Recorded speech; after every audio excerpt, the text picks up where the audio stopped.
So, let's say your pastor has a sex scandal. But before we get to that, welcome to Lessons of Faith from Joshua. And this is episode 2, entitled Surprised by Grace. My name is Jason. I'm your moderator, and the guys I'm moderating will introduce themselves. So let's say I want you to repeat your question. My name is Makawe Longa, and I'm glad to be here. Hi, everybody. My name is Dumolwenkosi Daniel Dua. I'm very happy to be here. Let's get to the lesson. Now, before you answer Jason's question, my name is Mtabisi Tebe. Shall we pray? Our Father, who art in heaven, we'd like to thank you for the wonderful lesson that you have in store for us. As we are about to present this lesson, explore how this lesson can better benefit our lives. Be with us. Take care of us. In Jesus' name we do pray. Amen. Amen. Okay, thank you for that. Today we're looking at Surprised by Grace, which, if I remember well, is the title of 2 books, but I can't remember the author's name. So the one author had a really long name. But we're not looking at that book. We're looking at the book of Joshua, and we're looking for lessons in grace from the book of Joshua. But before we get there, I promised you guys a surprise question. So this is a surprise question. A clergyman, whatever church you attend, a clergyman from your congregation was defrocked after a sex scandal. And now there's a move to bring him back to your congregation. And the only way to stop it is to vote no.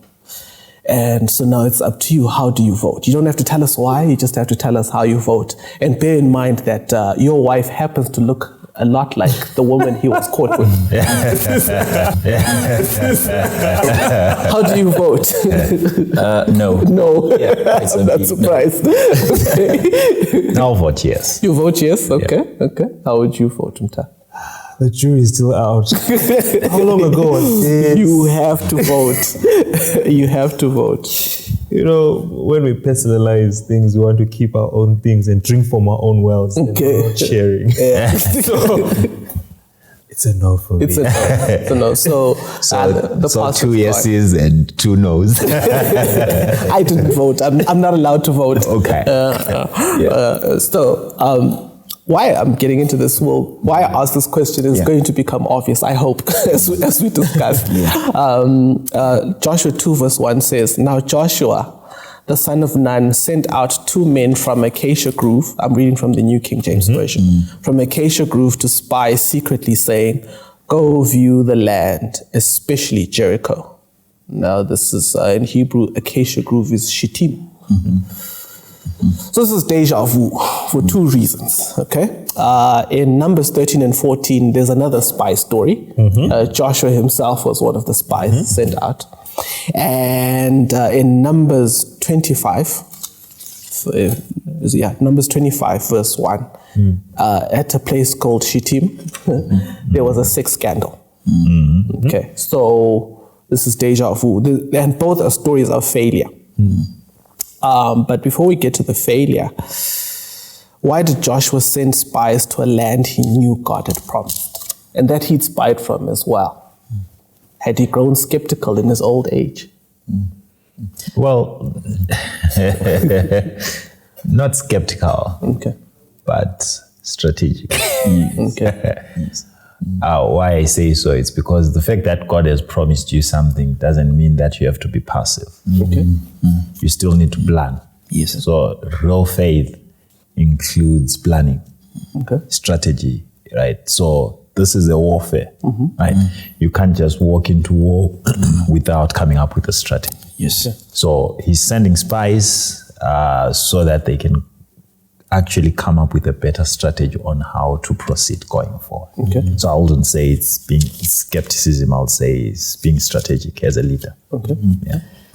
I believe, adding on to what he's saying, that God gives us the ability, but he doesn't do the actual deed in and of itself. So God blesses you with the ability to make something happen, but you have to put yourself to the work, because that's how God works. Let's look at Adam and the Garden of Eden. Garden of Eden was a perfect environment, but he still had to till the land. He still had to do some work to extract all the beauty or the functionality that place was supposed to bring in his life. So with everything that God puts in our lives, we have to do something. You cannot sit there and be passive and think, okay, pies are going to fall from the sky. You have to be active. Even if the manna falls from heaven, you still got to go and pick it up. Yeah. So there is some action on your part that you have to play. Okay. Yeah, and look, he's carrying out risk aversion. He's minimizing risk.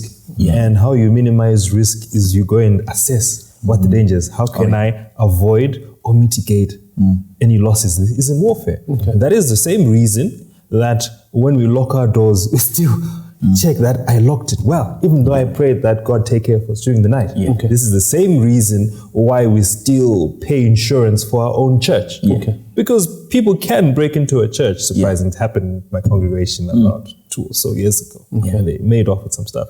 But same thing with Joshua. Same thing with Daniel. They purpose in their heart that they will not eat of the king's food. And they still had to study for the Babylonian exams, even though they knew that they were the chosen of God. Yes. So it's not unusual what Joshua decided. And remember, Joshua is a new leader. Before that, he was the prime minister and Moses was the president. So he is in a new position where he wants to do things right and he doesn't want to be presumptive that God is going to have me do what was. And he knows what happened last time. He knows why Moses sent out spies. Okay. So he's going to pick up all the good lessons that he had from Moses and try and enhance it in his own way. Okay. And that is how you find that our parenting skills are like. We like stuff for what our parents did. Some things that we didn't like. Yeah. So we seemingly chuck away that and we carry that from our uncles and we make our own style of leadership. we grow. So Joshua is growing into these shoes that he's been left with. Okay. Yeah. Actually, if he was skeptical, he wasn't going to send spies. Okay. Why? Because this guy had been one of the spies 40 years earlier. Yeah. And he knew the effects of fear-based reports. Okay. So if he was skeptical, he wasn't going to send spies because they were going to bring back another fear-based report, which was going to stop them from getting into Canaan. Okay. So here it's clearly not skepticism, right? But he understands that, like what James 2 verse 17 says, right? Is it verse 17? Yes, verse 17. Let me read it here. Thus also faith by itself, if it does not have works, is dead. Okay. Yeah. Right. So Joshua understood that divine promises require human cooperation. Exactly. Right. So as a human, you need to do your part Exactly.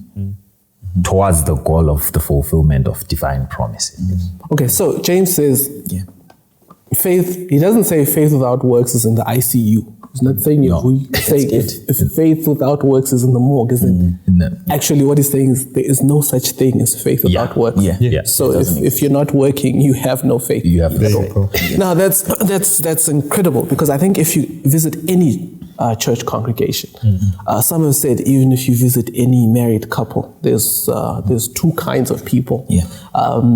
There's the one with the head up in the clouds, and there's the one whose feet are stuck on the ground, and you need a balance.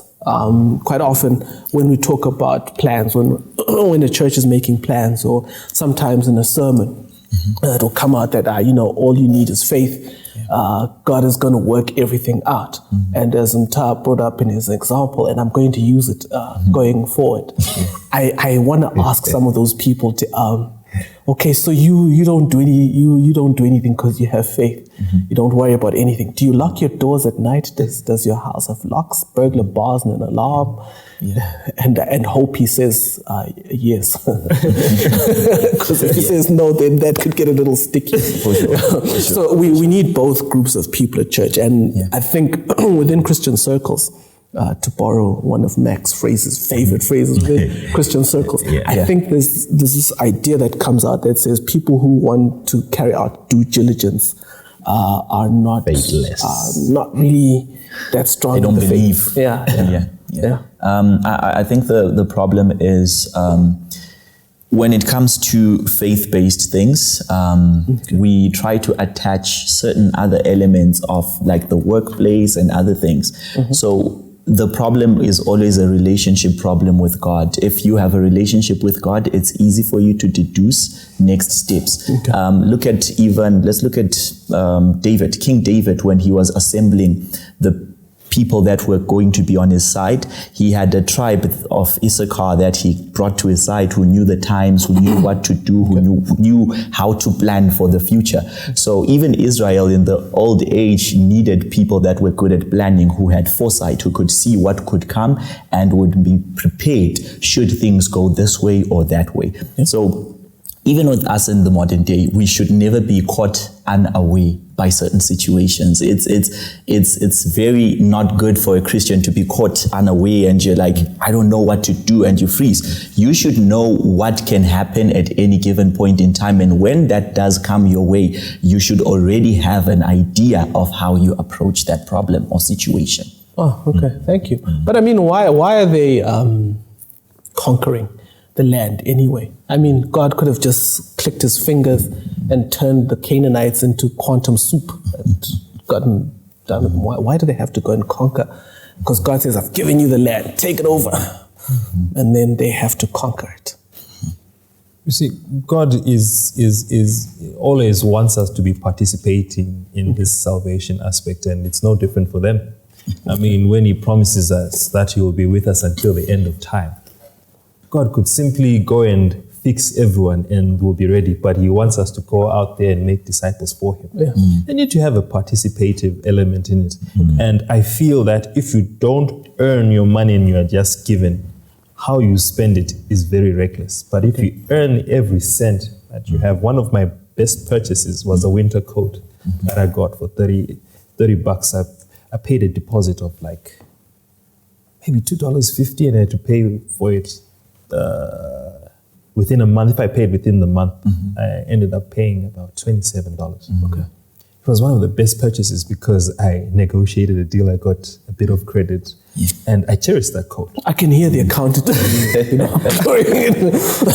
walked into that shop and like, maybe they'll think I stole this $30 coat and I paid only $2.50. But yeah, I appreciate it because I was still a student at the time, and I really wanted a winter coat. So unlike when you now have everything or you're given everything, you don't cherish it that much. Okay. You know? So Jesus, in the Godhead rather, decides that for them to appreciate what they have, they need to have a part in it. We'll give them assurance that they do have it, but all the strategy and what, it's now up to them and how they do it so that they appreciate what they are getting. But you have an interesting choice of verbs, Mta, because if I earn it, is it grace? Yeah. Yes, it is great. Please explain. Okay. He is giving you that. Okay. And so you have to have the faith that he has given me. But like I said, it's participative. Okay. But are you earning or? Well, in our definition, that's the question. Definition of grace is unmerited favor. Yes. Okay. You have done nothing to earn it. Exactly. Right. So why did they have to conquer now? Okay. It's because grace does not absolve you of your responsibility. Okay. Right. If I give you a gift, Jason, and say I've given you a check for $5,000. Okay. Right. You need to go to the bank to cash it in. Okay. You need to take part so that you cash it in. Right. There is something that you need to do. Or even if I say, Jason, I have a gift for you. The gift that I've given you is in South Africa, right? You need to take a bus, or you love taking the flight because you hate that, right? So you need to take a flight and go to South Africa to actually redeem the gift. This guy's spreading my secrets. Right? So you know gift vouchers. We know of gift vouchers, right? When you're given a gift voucher, you need to go and actually redeem it. So you wake up, dress up, bath. Even if you hate bathing. So you need to do something that you have to do so that you go ahead and get it. So grace does not absolve you of your responsibility. So they had to conquer to acquire, right?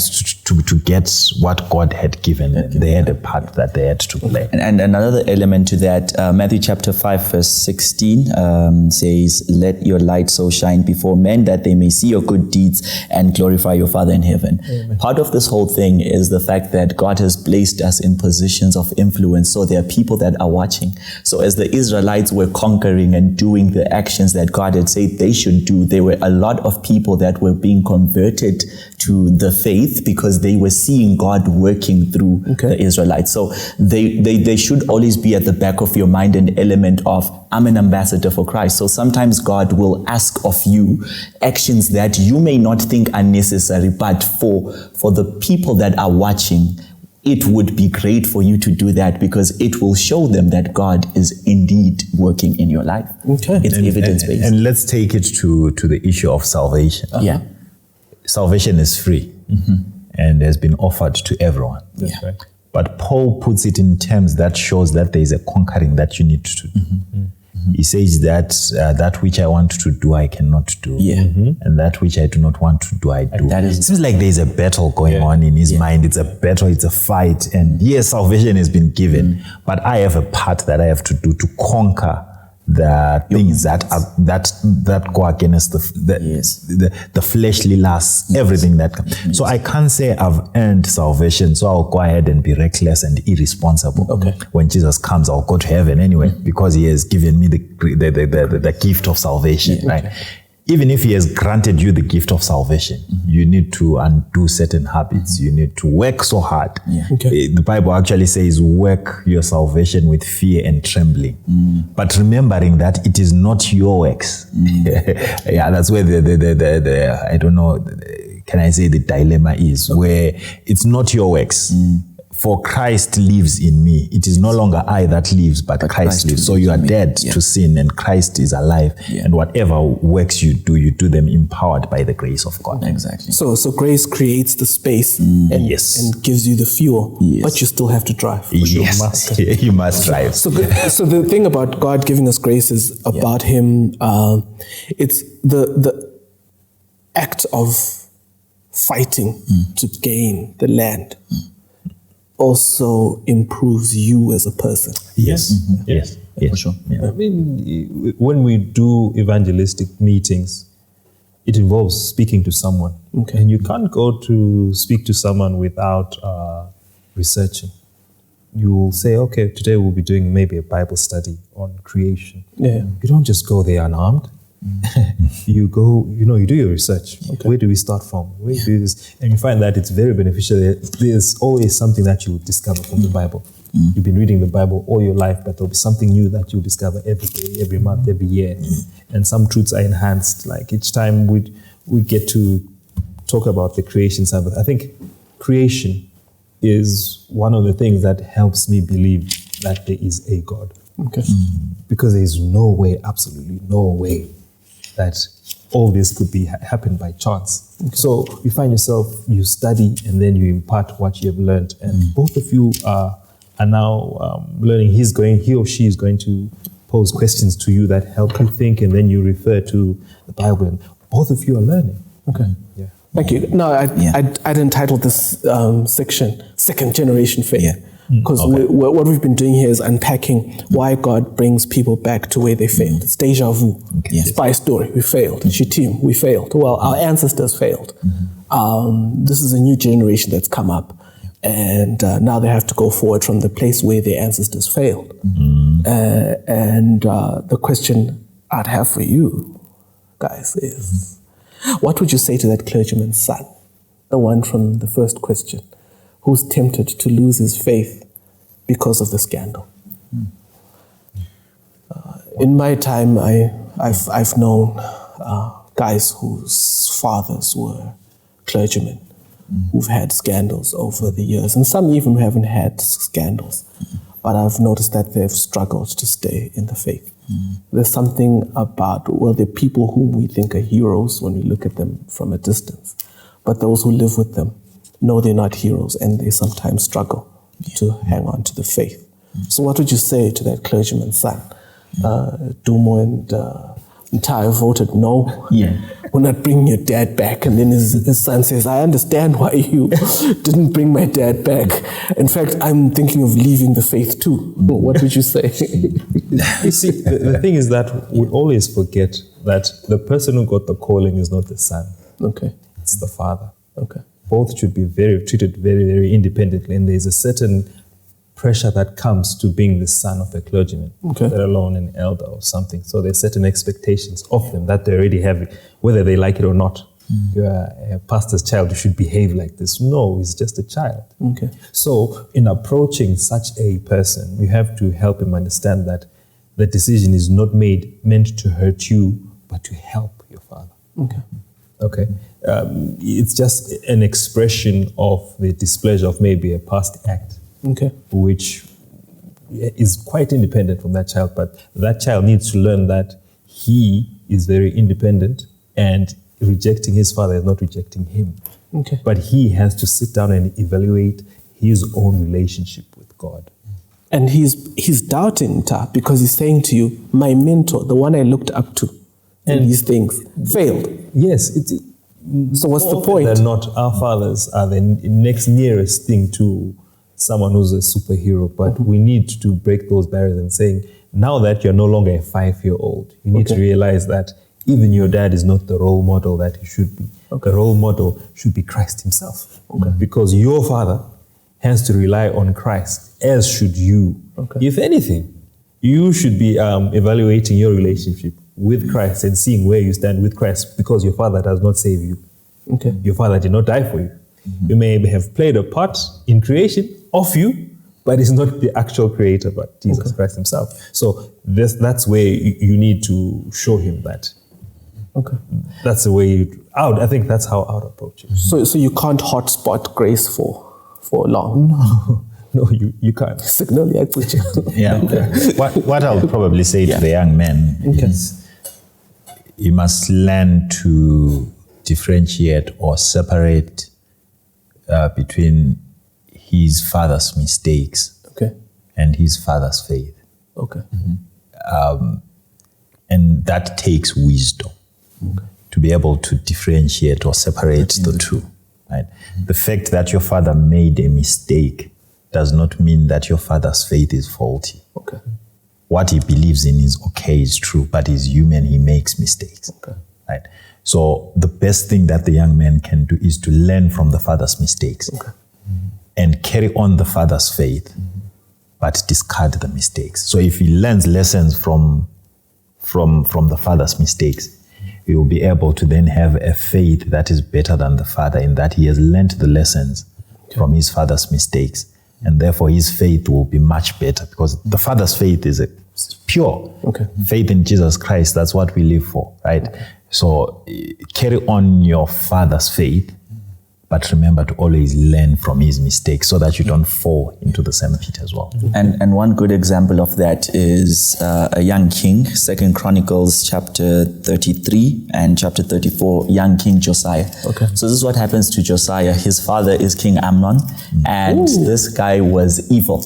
You know, he was not good at all. And the Bible actually says his servants conspired and they assassinated him After in 2 his years. own house. Yes. And this young man called Josiah is 8 years of age when his father is assassinated. He's made king. He's not safe because the people that hated his father are still there in the house, of course, or lurking somewhere. Some of them were put to death, but I know that the elements of we can assassinate you, we can get to you, were still there.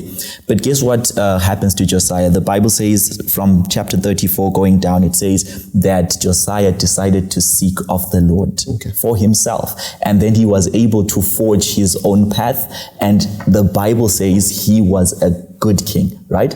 And that is because he decided to seek of the Lord and shape his own path. So the young man must know that his father's choices do not define his path in life. Each man must forge their own way forward. Grace is God allowing you to not be defined by people who are surrounding your circle. You understand? Isaiah made a call to God and he says, God, I live in a community of people that are dirty. Right? But I do want you to send me. You understand? And so God says, okay, so I'm going to purify you. I'm going to cleanse you even in that situation. So grace is God saying you cannot be You can be free of the influence of your circumstance and grow to be the person that you set out to be, should you choose to commit to me and have a relationship with me. Okay, thank you. So in essence, what we're saying to that boy is, whatever your dad did or didn't do, he was just the beginner class. You have to move on. Whatever, even if he hadn't had the scandal, you still have to graduate and get to know God for yourself.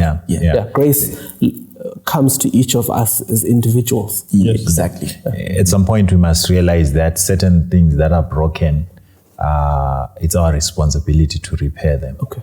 Right. So whatever the father did, we always talk about generational curses and what. Sometimes it's your part to play to repair that or undo that which is in the past. So ask yourself: Are you rejecting something? Are you rejecting something because it's broken, or you are rejecting it because you have failed to repay it? Okay. Most of the time, we reject because we have failed to repay. So I think we need to take up the responsibility and repair that which is broken. I think our generation needs to hear that the most, because at some point we need to realize that we've become the background now. Always complaining. I know some people who their parents now, they're in their mid-30s, but they're going to post pictures of themselves at Groove. Now, I'm not going to say whether or not you should go to Groove, but honestly, if you're in your mid-30s and you're posting videos and pictures of yourself, I mean, you're competing with teenagers, there's a problem. I know that's a violent thing to say, but I'm saying that. Moving on with more violence. The next section is 007 Rahab story. Why 007? Because it's a spy story. Is this bonded with? It's a spy story. Okay. It's a spy story. And now they say spying is the world's second oldest religion. So, profession. And so these guys these two guys who are in the world's second oldest profession meet a woman who's in the world's oldest profession. Her name is Rahab. And she hides them when the king's agents come looking, the counterintelligence comes looking for them, and she hides them, and then she tells them a lie. Says, those guys, they were here, but they went that way. If you hurry, you'll catch them. And the counterintelligence leaves in a hurry to catch them. And then she makes a confession. I want to read it. Joshua 2. Verse 8 to 11. I'm reading from the New King James Version. It says, now before they lay down, she came up to them on the roof and said to the men, I know that the Lord has given you the land, that the terror of you has fallen on us, and that all the inhabitants of the land are faint-hearted because of you. Man, that's a bold thing to say. For an idolatrous woman to say something like that, that's an about turn. But she continues. She says, for we have heard how the Lord dried up the water out of the water of the Red Sea for you when you came out of Egypt, and what you did to the two kings of the Amorites who were on the other side of the Jordan, Sihon and Og, whom you utterly destroyed. And as soon as we heard these things, our hearts melted. Neither did there remain any more courage in anyone because of you. For the Lord your God, and this is incredible for her to say, He is God in heaven above and on earth beneath. And then she makes a request. In the next two verses, she says, now therefore I beg you, swear to me by the Lord, since I have shown you kindness, that you also will show kindness to my father's house, and give me a true token, and spare my father, my mother, my brothers, my sisters, and all that they have, and deliver our lives from death. Woo! That's great. Now Hebrews 11:31 says she's a hero. But why does it include her even though she lied? I thought lying was a sin. Does God's grace suspend His law? Is it subjective? Does he have to switch off His law to be gracious to us, or ignore it for a bit and then? No, this is a very good question, and very difficult as well. I remember when we were reading in the previous quarter when it says God remembered the Israelites. God remembered what the promises He had made to Abraham. To who? To his son Jacob, Isaac and Jacob. And I'm thinking, God is remembering sinful people like you and I. Abraham, who's this? This is my sister. God has called you out of the Chaldees, sends you to this place, then you go to Egypt, and then you say this is my sister, fully knowing he was. Oh, she was. Yeah, She was. But he still counts and says, I am the God of Abraham. What did Jacob do? His mom conspired. But who's to say that God was not going to take care of Rahab if she had not lied? Just like Jacob was already chosen. It says as two fighting nations, Jacob and Esau. Okay. The younger shall serve the older. So the prophecy was already there. Rebecca didn't need to trick her husband. Yeah. But it so happened. But I don't think it was the first time she did that, by the way. Just as an aside. Rebecca. Of course. Because the confidence, I prepared like that. Yeah. It was probably not the first time he'd eaten his own goat. But if we look at Rahab, I think maybe for us to be clear, Hebrews 11 does not commend her for her lie. Okay. But for her faith. But for her faith. Yes. Yes. And what was the faith? She chose to align herself with God. Okay. Right? So here she's being commended for her choice to align with God more than her ethics. Okay. And anyway, if we're to talk about her ethics, remember she's an idolatrous woman. Yeah. She's a prostitute. She lives in a heathen nation. Right? So God is coming to meet her at her point. She'd never where got she beyond is. the verse. Right. Yeah. She never got beyond the verse. Right. God is meeting her where she is. Where she is, yeah. Right. Maybe to her in her situation, lying was okay. Okay. Yeah. But what we need to notice about God values direction over perfection. Yes. She's stumbling in the right direction within her context. Yes. So I think we make a mistake to think that people have to be perfect for them to be aligned with God. With God. Right? This is someone who's been, what do you call those people who eat other people? Cannibals. Cannibal. So this is a person who's been a cannibal and they have repented and they have come to your church. And and you're now having potluck and they decide to eat chicken. And there you are saying, this person is sinning, they're eating chicken, they must not be eating any flesh foods, they must be eating vegetables. But look at where this person is coming from. From eating people to eating chicken. I mean, the way you have also vegetarian here. So this person is going in the right direction. So I think God looks at values direction over perfection, not to be misconstrued to say that I'm saying that sinning is okay. But I'm just saying that let's look at it in the bigger picture. Right? She's being commended for her faith, not for her lie. So there's nobody who's so deep in sin that grace can't reach. Yes. And we have to understand that we have to look at the entire. We have to look at people as entire beings and look at their entire lives and see. Not just to look at points. Where was the starting point? Yes. Okay, this was the starting point that this person came this far. For her to say, the Lord your God is God in heaven and on earth. That is remarkable. That is remarkable. Where she's coming from. There were people in Israel who weren't so sure about that. And I think that's where the power of this whole story is. Number one, the contents of her monologue to those men shows what's really in her heart.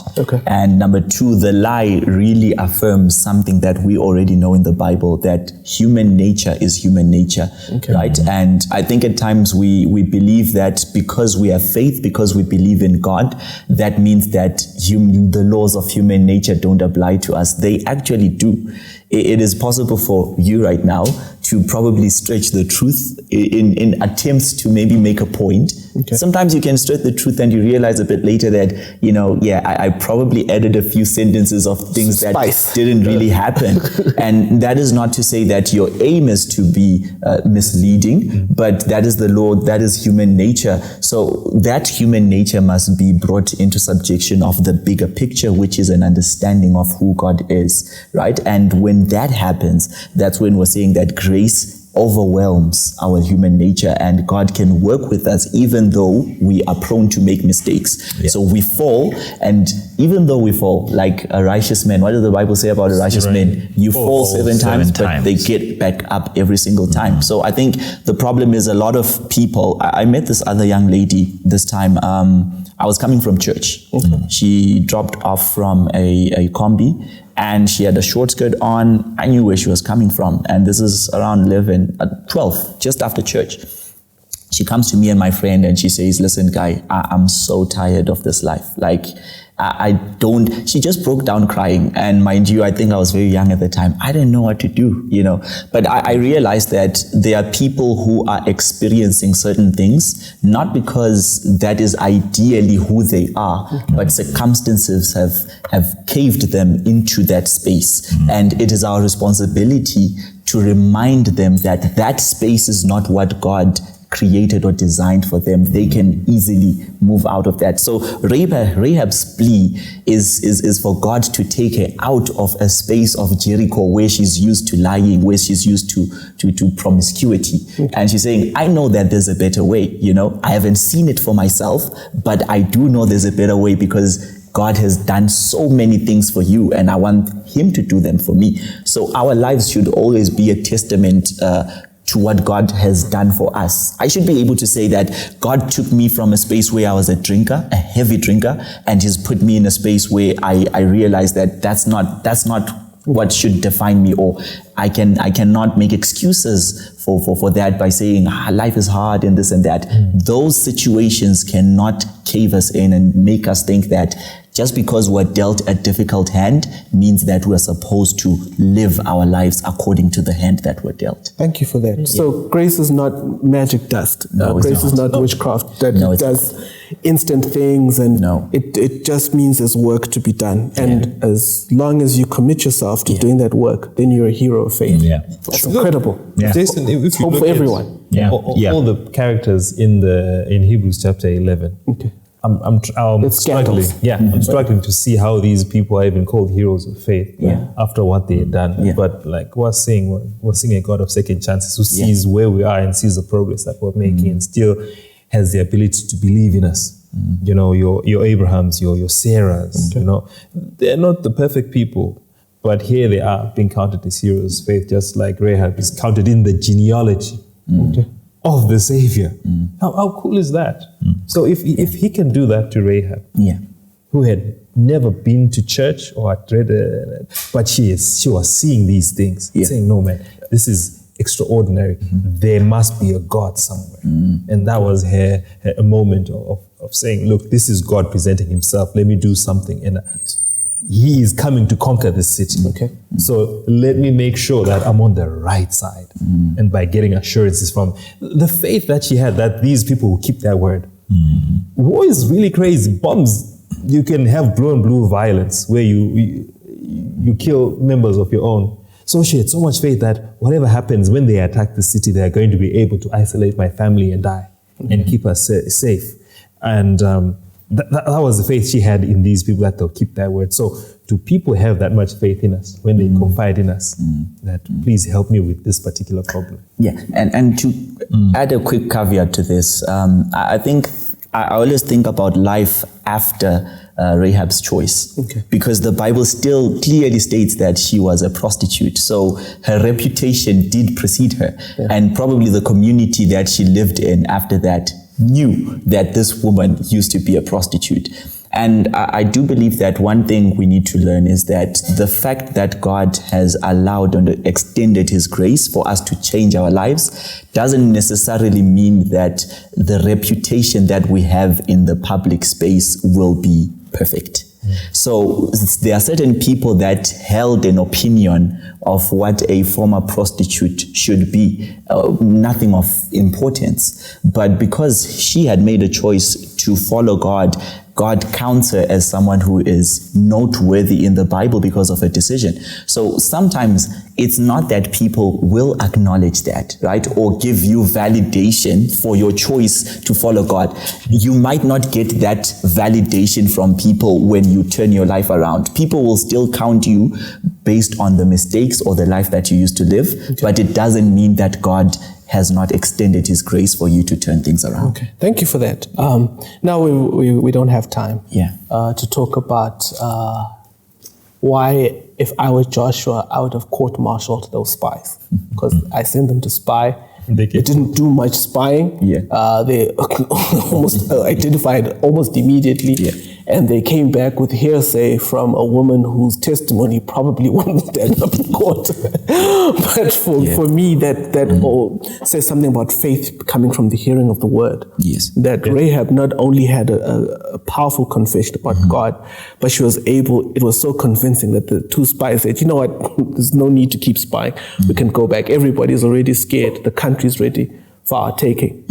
Yeah. Now, Just a quick one on that. Yeah. The simple answer to that is faith recognizes faith. Okay, okay. They got in, they discovered that there's someone who believed in the word that God had told them. Because in verse 9 and going down, she says that I know that the Lord has given you this land, blah, blah, blah. Like, that's all the confirmation. the reputation of God has gone ahead of us. So that's all the confirmation we needed. They went back. So here we find grace making friends out of people who were enemies. Yes, because look at it this way.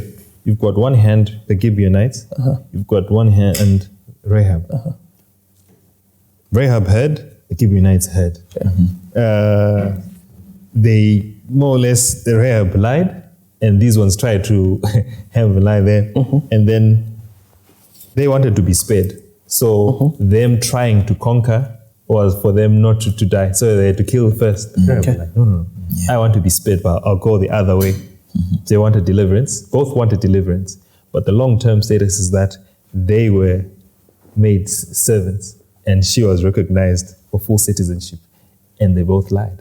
Yeah, and I want to get to that because that's the next section. Okay, I called it surprised by disguise. Bouncing off surprised by grace. Anyways, that's from Joshua 9. Now in Joshua 9, this is after Joshua and the Israelites had kicked a lot of people in the teeth, and the Gibeonites realized that we're going down here, and they decided, let's disguise ourselves as people from a far country. They even had moldy bread. And I want to zoom in. Good props. I want to zoom in on verse 14. It says, the men of Israel took some of their provisions, but they did not ask counsel of the Lord. Now, a Bible nerd said that the literal translation of this is the Israelites tasted the bread with their mouths instead of asking of the mouth of the Lord. And Joshua decided to make peace with them without asking, even though Numbers 27 verse 21 said he should ask from God first. Okay. So, then he found out later on. This was after, that's the famous battle where, I can't remember. But anyway, he fought with with some people who attacked the Gibeonites. And he defeated them. So another great victory like Jericho came out of this lying stuff. But then when he found out, he made them servants or slaves. But before we get to the slavery part, was the Gibeonites' mistake that their lie wasn't meant to help Joshua's church like Rahab's? Well, not entirely. Okay. Their lie was more of self-preservation, unlike Rahab's lie.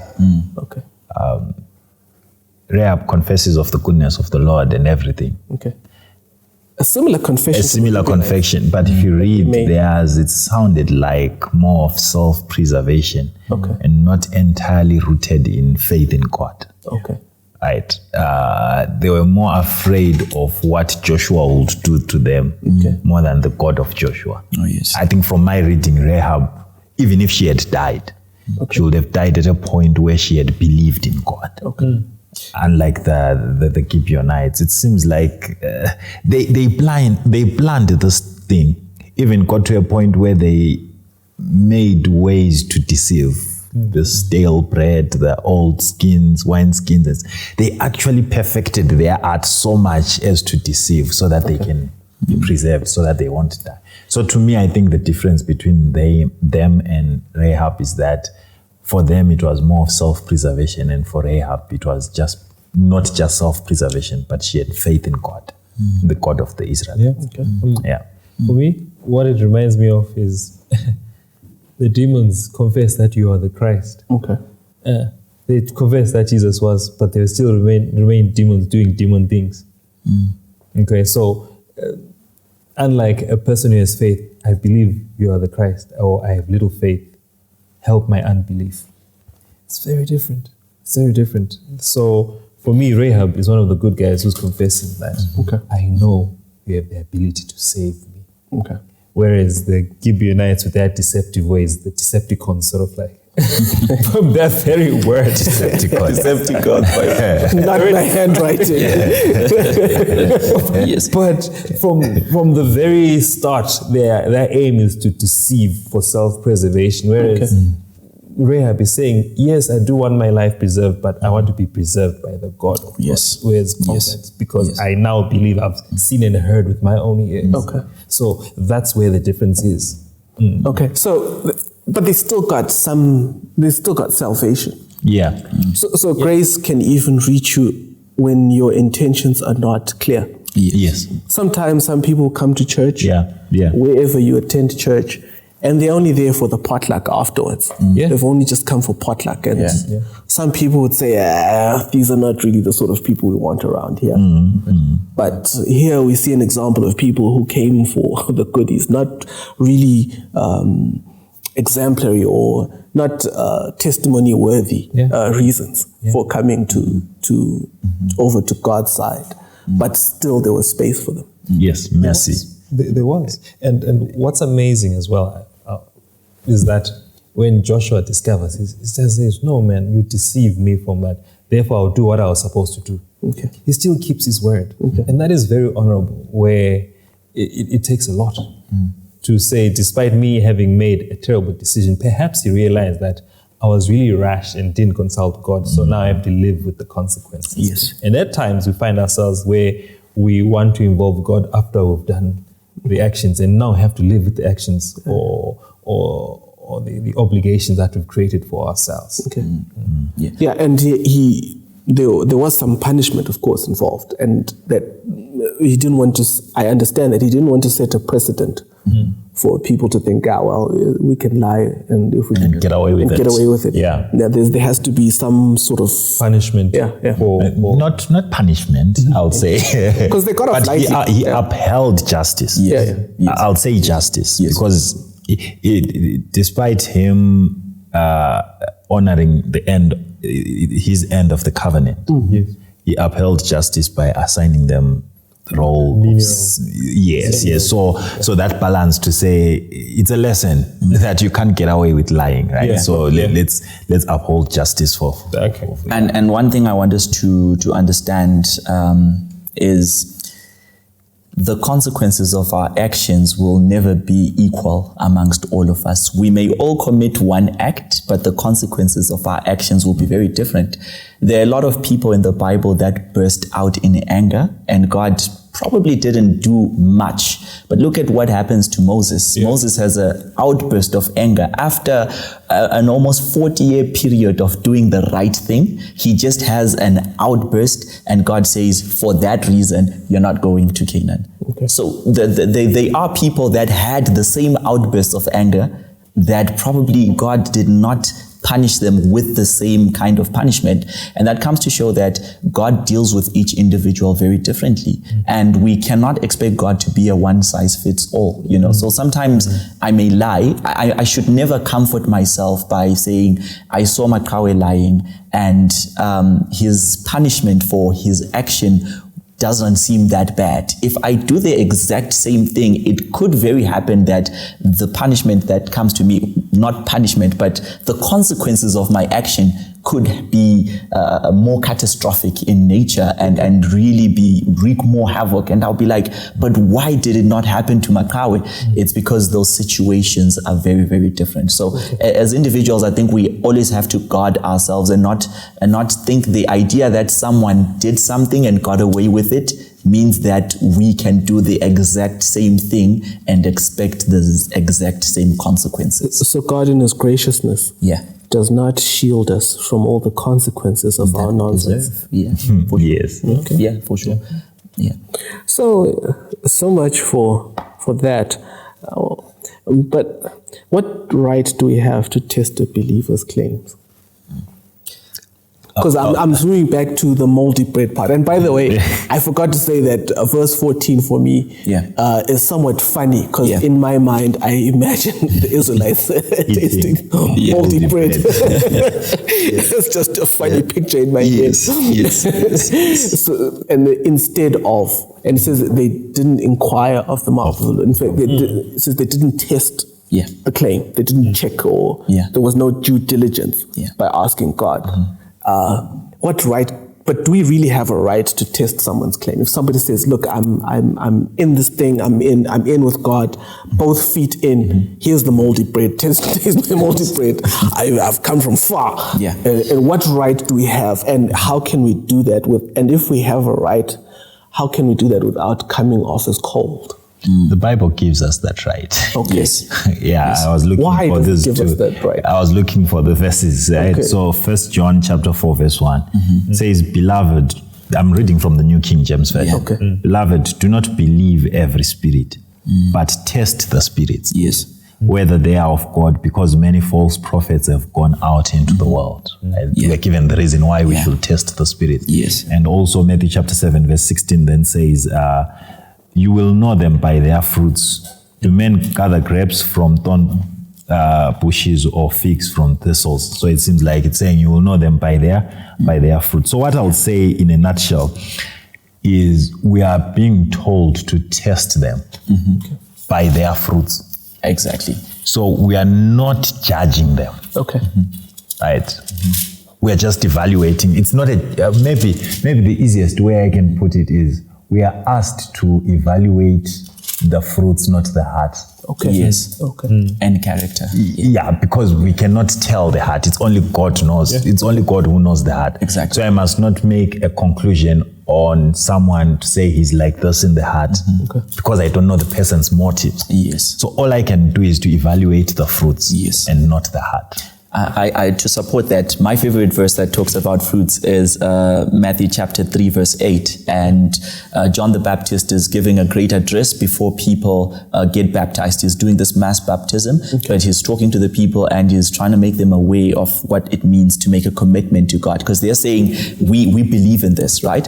This is what he says. I'm going to read this from the Voice Bible because it just puts something there that makes me very happy. This is what it says. It says, "If you think that simply hopping in the Jordan will cleanse you, then you're sorely mistaken. Your life must bear the fruit of turning towards righteousness." So the Bible is kind of saying that, listen, there are claims that we can make, there are assumptions we can make. We can be like, okay, so the very fact that I talked to the Israelites, I did this, I did that, it means that I'm okay.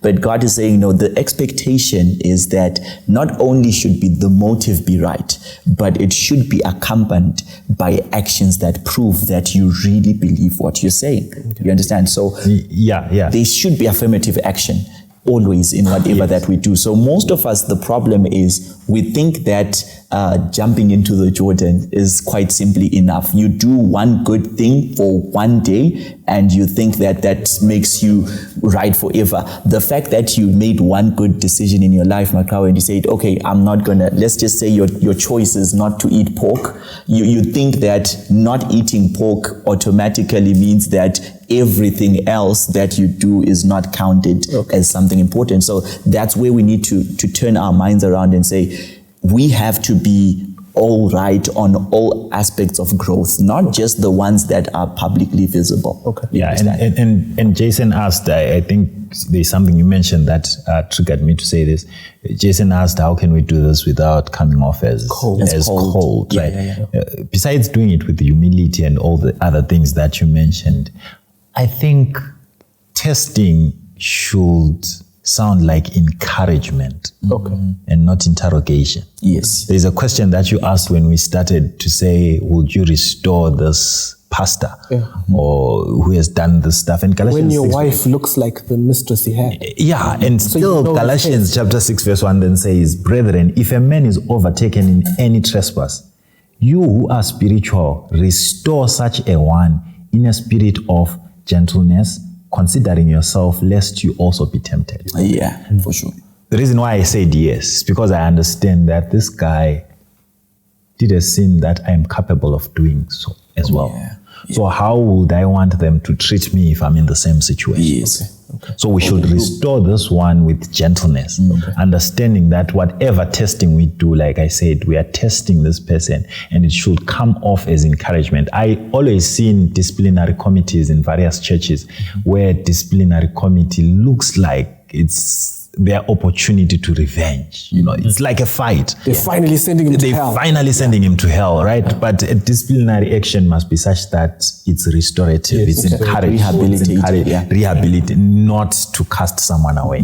So should we test God's claims as well? Because the reason we all got into this mess is way back in Genesis, God said, if you do this, you live. And then somebody else said, God, who needs that guy?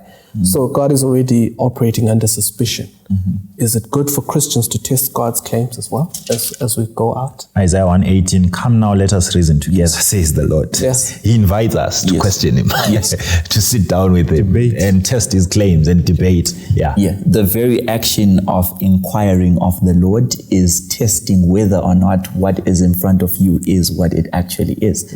So when the Israelites did not inquire of the Lord, they made a decision without all the facts. So testing God is acquiring all the facts and making a decision with full knowledge of what is in front of you.